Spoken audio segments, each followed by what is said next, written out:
প্রশ্ন করবেন। আসসালামু আলাইকুম। ওয়ালাইকুম আসসালাম রহমতুল্লাহ বারকাতুহু।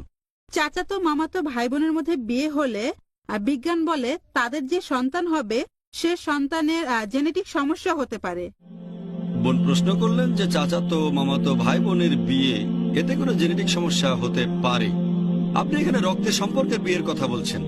এ ধরনের সম্পর্কে আমরা দেখি যে চাচাতো মামাতো ভাই বোনের মধ্যে বিয়ে হয়।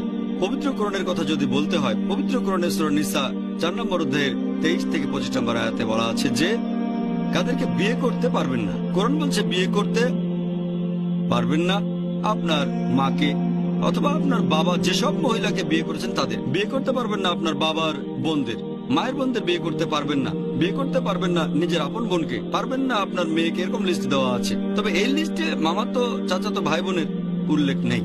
তাহলে কোরআনের এই আয়াতের ভিত্তিতে যাদের বিয়ে করা নিষিদ্ধ তাদের মধ্যে মামাতো চাচাতো ফুফাতো খালাতো ভাই বোনের উল্লেখ নেই। তবে আপন ভাই বোন কোরআন নিষিদ্ধ করেছে।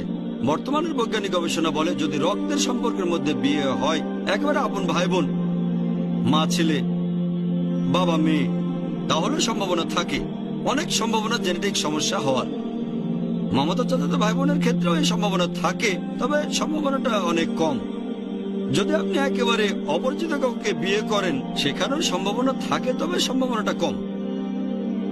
চাচাতো মামাতো ভাই বোনের ক্ষেত্রে এই সম্ভাবনাটা আপন ভাই বোনের ক্ষেত্রে চেয়ে অনেক কম থাকে। আপন ভাই বোন, মামাতো বা চাচাতো ভাই বোনের ক্ষেত্রে অপরিচিত কারোর সাথে বিয়ের তুলনায় সম্ভাবনা বেশি থাকে, তবে আপন ভাই বোনের সাথে তুলনা করলে সম্ভাবনাটা কম।